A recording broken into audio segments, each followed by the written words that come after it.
Warsaw, September 1981. A colonel sits at a long table. He is not the one talking, he is not the one accused. He is the one they trust to help find the traitor. Across the table, a general reads from a file. Somewhere inside the general staff, he says, "There is a spy. Someone has been leaking secrets for years." The colonel nods. He asks a sharp question, the kind only a loyal officer would ask. No one in that room knows why his hands are steady. For 9 years, this man has been photographing the innermost secrets of the Warsaw Pact. War plans, troop movements, the full Soviet blueprint for invading Western Europe. He has done it with a camera the size of a thumb, hidden inside a cigarette lighter.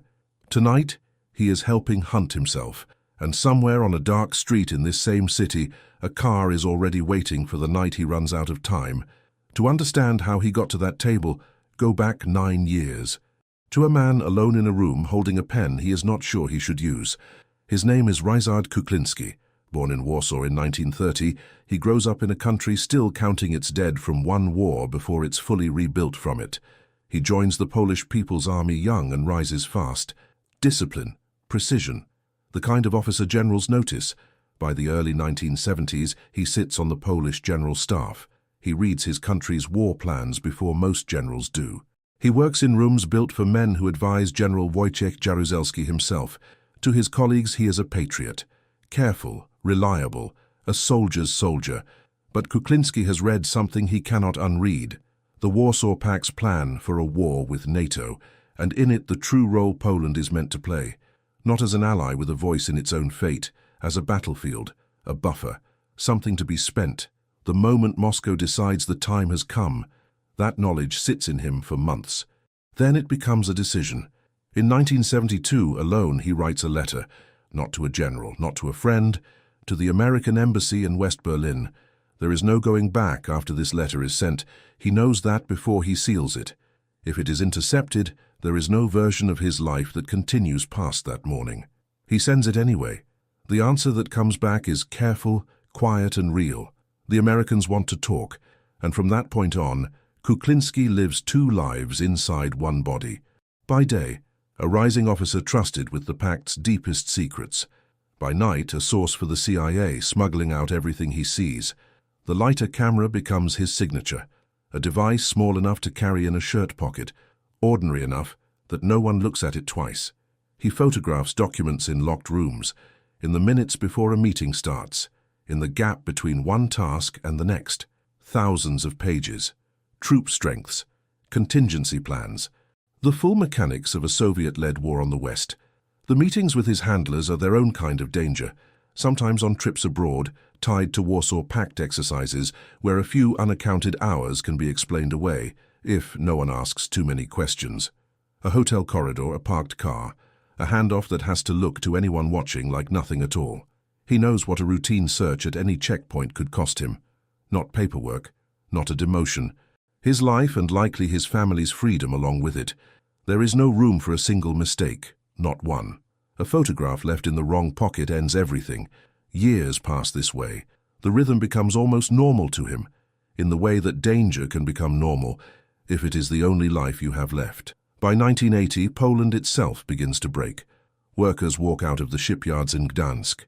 A movement called Solidarity spreads faster than the government can contain it, demanding what the regime has never been willing to give. For the first time since the war, ordinary Poles are organizing openly against the men who rule them. In Moscow, the reaction is immediate. Poland cannot be allowed to slip. Pressure moves down the chain, from the Kremlin to Warsaw, from Warsaw into the rooms where Kuklinski sits. He watches the planning happen in real time. Mass arrests, drawn up on paper. Lists of activists. Military units mapped out for a crackdown that the government will later call in public a matter of order and stability. Kuklinski is not just present for this, he has access to it. Draft after draft of what will become the plan for martial law passes across his desk before most of the Polish public even knows Solidarity is under threat. Every document he sees, he sends west. For more than a year, Washington understands Poland's coming crackdown better than most of the men who will be arrested in it.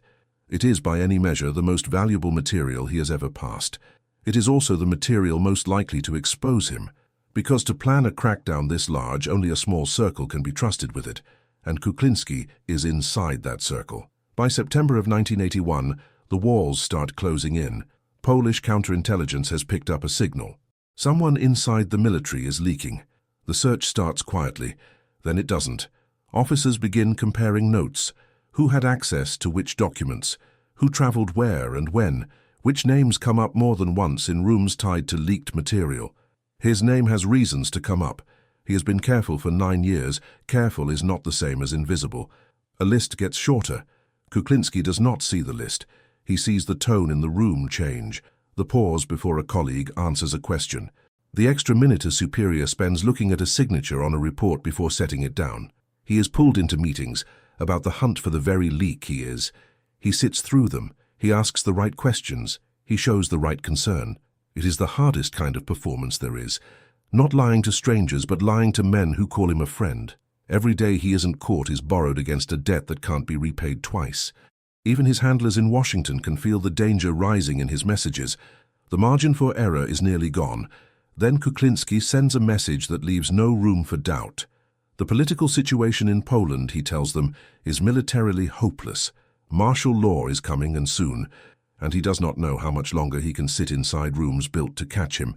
There is a version of this story where he waits one meeting too long, where the net closes before the car arrives. That version is close enough to be real.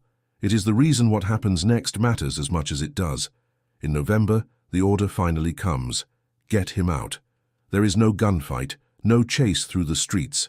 There is something quieter and somehow more frightening.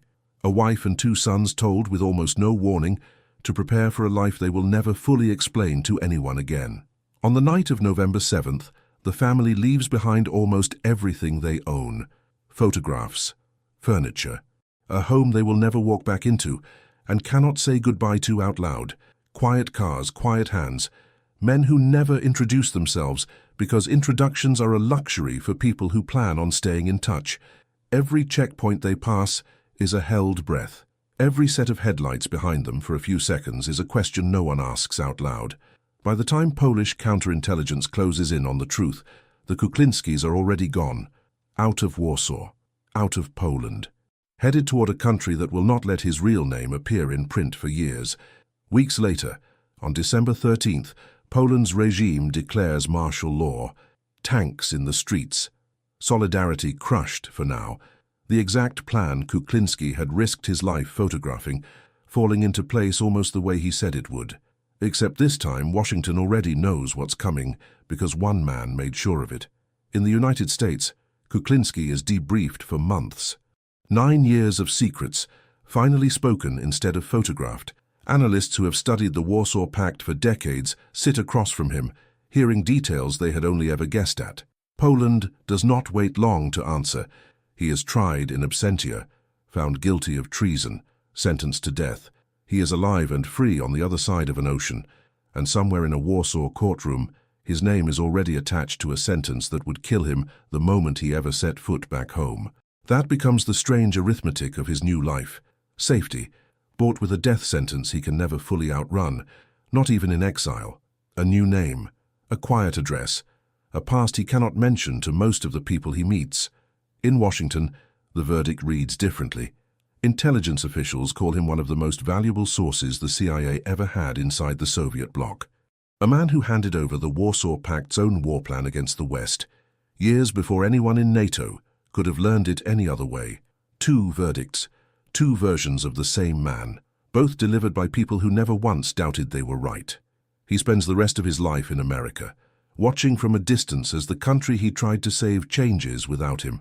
Solidarity survives the crackdown. The movement he once saw crushed on paper outlasts the men who planned it.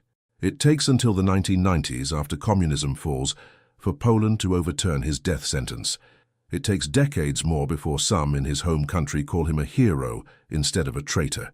Even now, that argument is not fully settled. He dies in 2004, inside the country that had once been his secret. A soldier who fought a 9-year war no parade would ever thank him for, in rooms no monument will ever mark.